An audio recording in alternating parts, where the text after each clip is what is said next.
Before this video starts, I want you to be very aware that I am going to give you guys my take and my advice on fasting, and not just, one meal a day, but prolonged fasting over days. And if you don't do this correctly, it can be dangerous, if not fatal.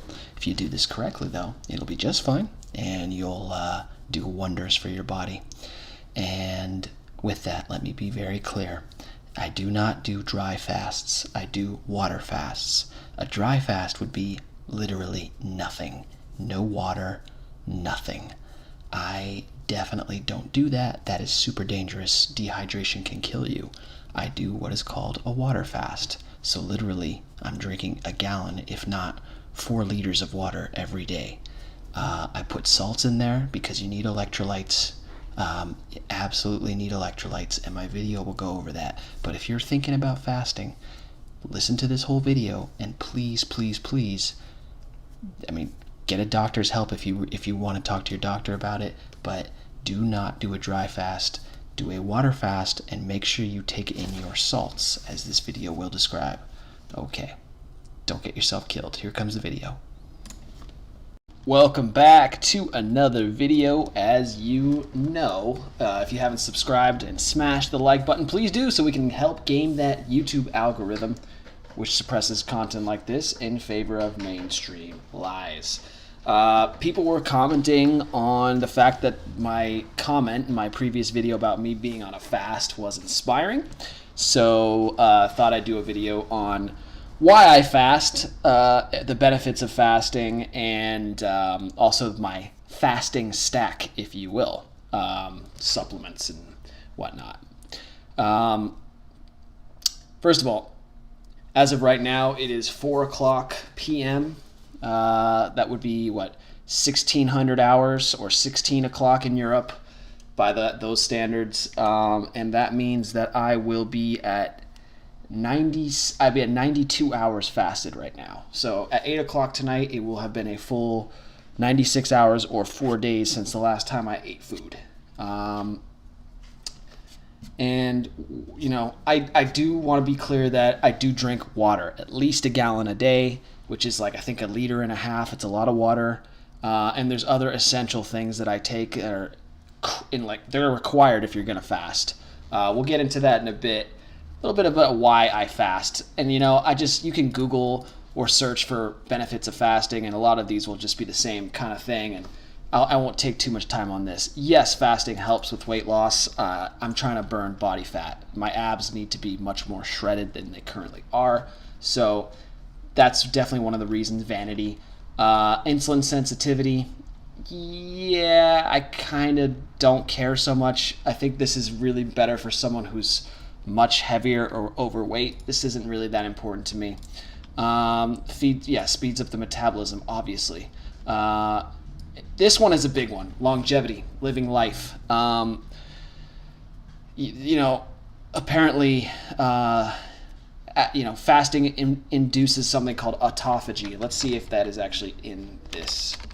Yeah, they don't even mention autophagy here. But if you look up autophagy, spelled right there, being in a fasted state for more than 3 days will put your body in a state called autophagy, which is basically the process of, your body starting to burn fat and eat itself to survive, which is a good thing because it also burns and destroys bad cells that have a tendency to produce cancer. So if all the people in the world spent maybe 10 days or 5 days every single year fasting, we might see a tremendous drop in cancer rates globally. So promotes longevity. Autophagy is another thing that I do it for. Don't really care about improving hunger. Sure, eating patterns, whatever. It definitely improves your brain function. Holy crap. I haven't eaten anything in 94 hours and I feel wired. I feel great. But I also take a lot of caffeine, so there's that. Improves your immune system, reduces free radical damage, which is those cancer cells we were talking about. So it starves off cancer cell formation, so it is mentioned here. It's really important. It does reduce inflammation, but I don't think I have an inflammation problem. Fasting contributes to self-enlightenment. I agree. I think there's definitely a spiritual aspect to fasting. And we certainly know that Jesus Christ fasted for 40 days and 40 nights. I'd love to know if there was more details about it. Like, did he do it without water? Did he do it without anything? Like, I guess, right? I guess he did it with nothing. 40-day dry fast. 10. Fasting helps clear the skin. It does, actually. Now, I'm 34. I don't have acne, but I have noticed that my skin looks better. So whatever. Body will temporarily is freed from digestion. It's able to focus its regenerative energies in the other systems. Okay, cool. So those are some of the benefits I fast, but the main one, to be totally honest, guys, is longevity. I don't ever want to have to go out on like chemotherapy or anything like that. I don't want cancer. Yeah, so that's probably the main reason. Also, vanity, which is a sin, but I want to look good. So I want to talk a little bit about my fasting stack, and I'm going to break it down into two sections. One, we're going to call the essentials a must-have. Like, if you fast without this, you can die. So what am I talking about? I'm talking about electrolytes. If you've ever seen or heard stories about people who go without food because they were stranded or lost or whatever, and then they get reintroduced to food and they eat a bunch at once and then they die. And why is that?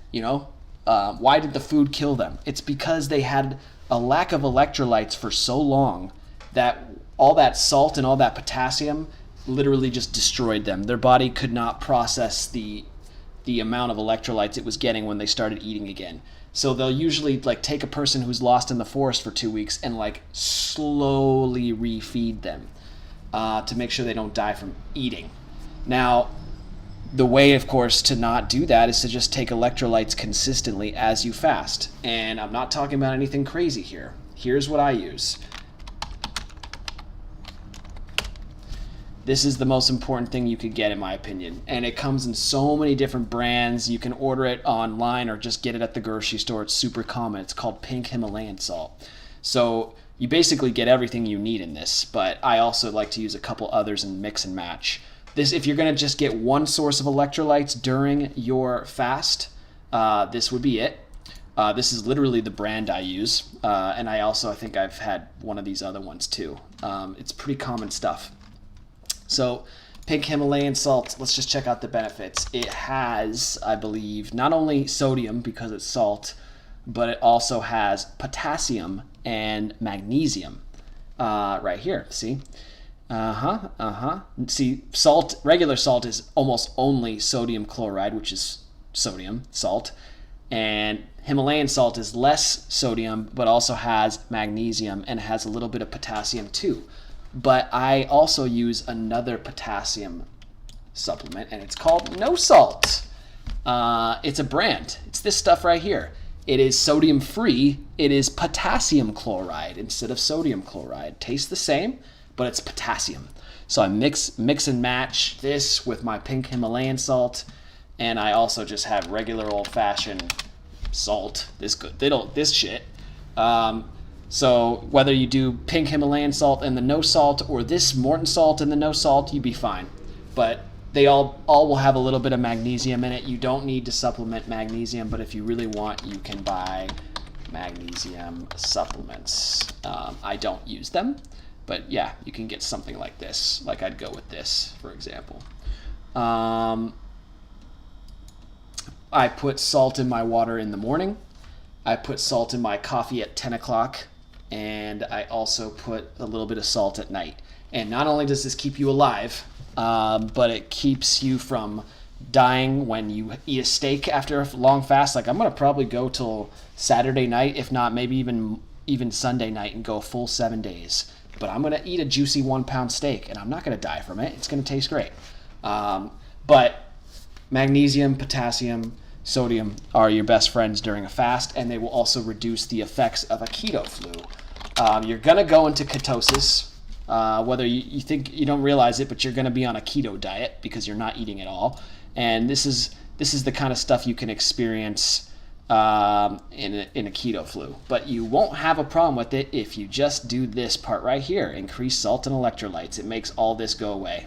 So I haven't noticed anything, though I will be honest with you guys. I had a really fun, junky weekend in terms of eating about a bunch of bad American food last weekend.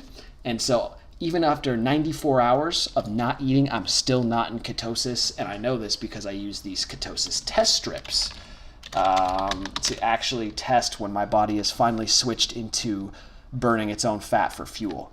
Ketosis test strips. They're on Amazon. They're like pretty common. Yeah, I use these ones. So when you literally just, I put it under my D, I take a pee, drip some pee on it, and it's still looking like this 96 days later. I have seen it go all the way here. So it's very accurate, and I've tested them right after eating a pizza, and it goes right back to this immediately. It's crazy. Like switching on and off of keto. So I use those test strips, but yeah, you need your electrolytes to make sure you stay alive and that the effects of your fast don't wear you down with the keto flu. So there are some non-essentials that I also take, and let me start by saying caffeine is going to be really easy and fun when you go on a fast. It makes fasting super easy. Now there are people who don't have respect for the caffeinators. They're like, wow, it's because it's easy mode, guys, but it's calorie free. The only thing that's not great is that caffeine stimulates your dopamine and also creates cortisol, which is a stress hormone. But I take 2 of these bad boys in the morning and I'm locked and loaded, mental focus all day. It's great. It's about 250 milligrams of caffeine though, so if you're not used to caffeine, I'd start with just 1 of these.